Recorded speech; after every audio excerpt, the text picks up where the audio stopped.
Hello दोस्तों, आपका स्वागत है एक बार फिर से मेरे यूट्यूब चैनल पर। और आज के इस वीडियो में हम लोकपाल ऑनलाइन पोर्टल की बात करने वाले हैं। जी हाँ, किस तरीके से लोकपाल ऑनलाइन पोर्टल का इस्तेमाल करके आप लोकपाल ऑफ इंडिया यानी भारत के लोकपाल के पास किसी भी सरकारी अधिकारी के खिलाफ कंप्लेंट कर सकते हैं। इस वीडियो में मैं आपको इसके बारे में क्या क्या चीज़ें ज़रूरी चीज़ें हैं वो बताऊंगा, किस तरीके से आप कंप्लेंट कर सकते हैं, किन किन चीज़ों का ध्यान रखना है और क्या गलतियां नहीं करनी है। इस सब के बारे में इस वीडियो में बात करेंगे। और ये वीडियो ज़रूर आपके काम आने वाली चीज़ है, आपके आपके परिवार के, आपके दोस्तों के काम आने वाली चीज़ है। तो इस वीडियो को आप लास्ट तक देखिएगा। मेरा नाम है भवी और अगर आप पहली बार मेरे चैनल पर आए हैं तो प्लीज़ मेरे चैनल को सब्सक्राइब कीजिएगा। ये वीडियो अगर आपको अच्छा लगे तो आप इस वीडियो को प्लीज़ लाइक कीजिएगा। और साथ ही साथ अगर आपके लोकपाल ऑनलाइन से रिलेटेड कोई सवाल हैं या इस वीडियो को लेकर के कोई फीडबैक है तो वो आप कमेंट सेक्शन में मुझे बता सकते हैं। सबसे पहले तो मैं बात कर लेता हूँ लोकपाल ऑफ इंडिया, भारत के लोकपाल जो हैं उनके लिए ये, इससे पहले आप पत्र के माध्यम से या सीधा लोकपाल के ऑफिस में जाकर किसी सरकारी अधिकारी के खिलाफ कंप्लेंट कर सकते थे अगर वो आपसे रिश्वत मांग रहे हैं या किसी तरीके से आपको परेशान कर रहे हैं।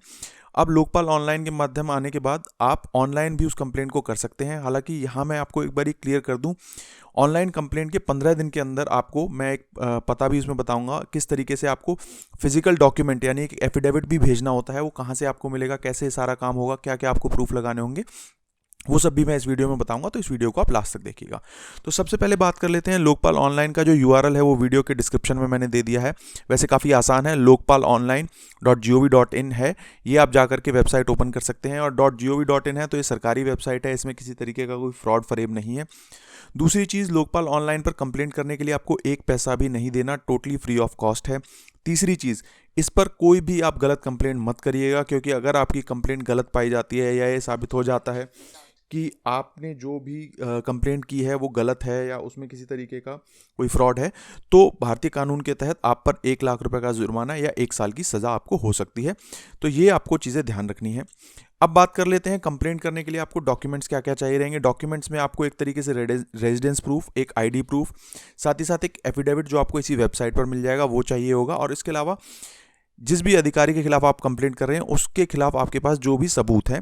और एक चीज़, यहाँ पर आपकी जो पहचान है और जो अधिकारी की पहचान है उसे गुप्त रखा जाएगा, यानी कि ऐसा नहीं है कि आपकी पहचान उस अधिकारी को डिस्क्लोज कर दी जाएगी और फिर वो आपके अगेंस्ट कोई किसी तरीके की दुश्मनी निकाले। तो ये सब बातें हैं मोटा मोटी तौर पर जो आपको ध्यान रखनी है। इस पोर्टल पर जाने के बाद यहाँ पर आकर आपको अपना एक अकाउंट, एक पहली बार अगर आप कंप्लेंट कर रहे हैं तो वो बनाना होगा। और साथ ही साथ इसी पोर्टल पर आप अपनी कंप्लेंट का स्टेटस चेक कर सकते हैं। और एक बारी अगर आप कंप्लेंट करेंगे और 15 दिन के अंदर, जैसा कि मैंने बताया, आपको एक पते पर जो डॉक्यूमेंट भेजने हैं वहाँ आपने भेज दिए नोटरी से अटेस्ट करा करके, तो उसके बाद आपको रेगुलर ईमेल पर और आपके फ़ोन पर मैसेज से उस कंप्लेंट का स्टेटस भी पता चलता रहेगा। तो कंप्लेंट किस तरह करनी है वो मैं आपको बता देता हूँ। सबसे पहले आपको यहाँ लॉज ए कंप्लेंट ऑनलाइन पर जाना है। जब आप यहाँ पर जाएंगे तो आपसे पूछा जाएगा कि आप पहली बार कंप्लेंट कर रहे हैं या आपने पहले कंप्लेंट करी है, तो आप इस पर लॉगिन कर सकते हैं। अगर नहीं तो पहली बार आपने यहाँ प्लीज़ रजिस्टर हेयर पर क्लिक करना है। यहाँ रजिस्टर करने का क्या प्रोसेस है वो भी मैं बता देता हूँ। यहाँ पर आपको बस अपना नाम, ईमेल आईडी, पासवर्ड वगैरह जो है ये सारी जानकारी देनी होगी। मोबाइल नंबर ऑप्शनल है, अभी आप मोबाइल नंबर नहीं भी देंगे तो भी काम चलेगा, बट मोबाइल नंबर देने का फ़ायदा ये होता है कि आपको आपके फ़ोन पे एसएमएस के ज़रिए भी सारी जानकारी मिल जाती है। तो यहाँ पर मैं एक अकाउंट बना के और आगे का प्रोसेस आपको बता देता हूँ। तो यहाँ पर आपने लॉज ए न्यू कंप्लेंट पर जाना है। लॉज ए न्यू कंप्लेंट पर आप जाएंगे तो यहाँ पर आपको पार्ट ए, पार्ट बी और पार्ट सी, 3 पार्ट दिखाई देंगे। पार्ट ए उन लोगों के लिए अगर आप इंडिविजुअल कैपेसिटी में यहाँ पर कंप्लेंट करते हैं। पार्ट बी अगर आप किसी सोसाइटी की तरफ से, किसी बॉडी की तरफ से या एक ग्रुप की तरफ से कंप्लेंट करते हैं तो पार्ट बी रहेगा, वो ऑप्शनल रहेगा। पार्ट सी आपके लिए एप्लीकेबल, सभी के लिए एप्लीकेबल होगा, चाहे वो कोई इंडिविजुअल कैपेसिटी में कर रहा है या किसी ऑर्गेनाइजेशन के बिहाफ पर वो कर रहा है।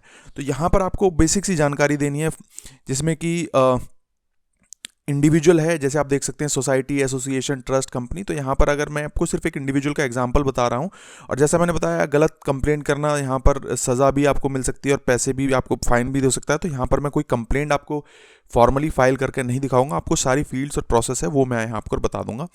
यहाँ उसके बाद आपने जेंडर एंटर करना है, एज, नेशनैलिटी यानी किस कंट्री को आप बिलोंग करते हैं, कितनी आपकी एज है, क्या जेंडर है। आइडेंटिटी प्रूफ जो आपने, या ये याद रखिएगा, जो यहाँ पर आपका आइडेंटिटी प्रूफ में नाम है वही आप यहाँ पर दीजिएगा। और आइडेंटिटी डॉक्यूमेंट में आप देख सकते हैं पैन कार्ड, आधार कार्ड, ड्राइविंग लाइसेंस, ये सारी जानकारी है, आपको अपलोड भी करना होगा।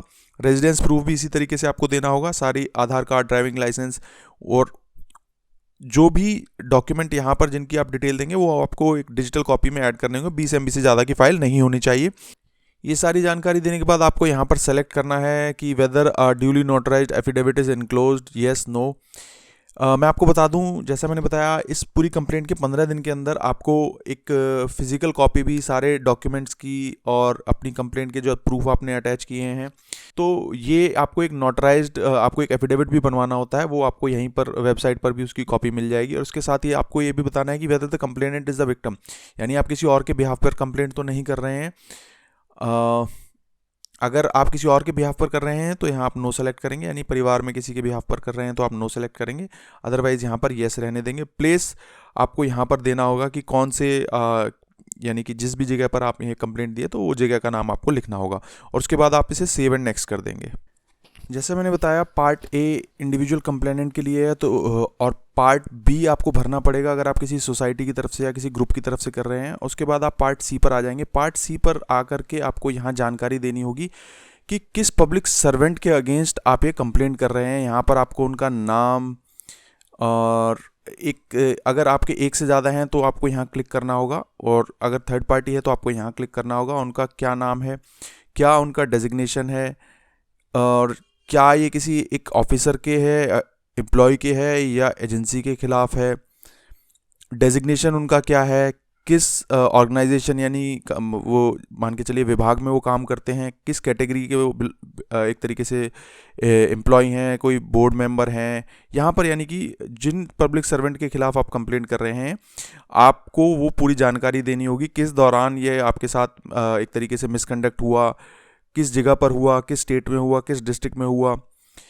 जो फिर उसके बाद यहाँ पर आपको समरी ऑफ फैक्ट में पूरी जानकारी देनी होगी कि किस तरीके से आप इसको एक तरीके से जो आप उनके ऊपर एलिगेशन लगा रहे हैं प्रिवेंशन ऑफ करप्शन एक्ट के अगेंस्ट, तो यहाँ पर वो आपको सारी जानकारी देनी होगी। आपके पास अगर कोई फाइल है तो वो आपको अपलोड करनी होगी सबूत के तौर पर। और मैं आपको बता दूँ, PDF फाइल यहाँ पर आपको अपलोड करनी है। 20 MB की फ़ाइल है, इससे ज़्यादा की फ़ाइल आपकी नहीं होनी चाहिए। अगर आपका कोई विटनेस है तो आप उनकी यहाँ जानकारी दे सकते हैं। और इसी तरीके से लिस्ट ऑफ डॉक्यूमेंट भी आपको यहाँ पर देना होगा। ये सारी जानकारी भरने के बाद आप इस कंप्लेंट को आगे सेव एंड नेक्स्ट पर जाएंगे, तो उसके बाद आपके पास जो है यहाँ पर पार्ट डी आ जाएगा। अब क्योंकि मैं आपके सामने एक फेक कंप्लेंट नहीं कर सकता, तो पार्ट डी मैं आपको वैसे बता देता हूँ कि किस तरीके से यहाँ पर आपको मिलेगा। और पार्ट डी में आप जो जानकारी आपको देनी है और कहाँ पर किस एड्रेस पर आपको भेजना है वो सब भी मैं आपको बता देता हूँ। जैसा मैंने बताया, पार्ट सी के बाद पार्ट डी आपको कुछ इस तरीके से मिलेगा, जहाँ पर आपको अपना नाम, उम्र, आपके सन ऑफ या रेजिडेंस ऑफ, ये सारी जानकारी देनी होगी। और साथ ही साथ ये बाकी की फील्ड हैं जो आपको यहाँ पर भरनी होंगी, किस डेट पर किस जगह पर आप ये एक तरीके से एफिडेविट या कंप्लेंट बना रहे हैं, आपके यहाँ पर आपको साइन करने होंगे।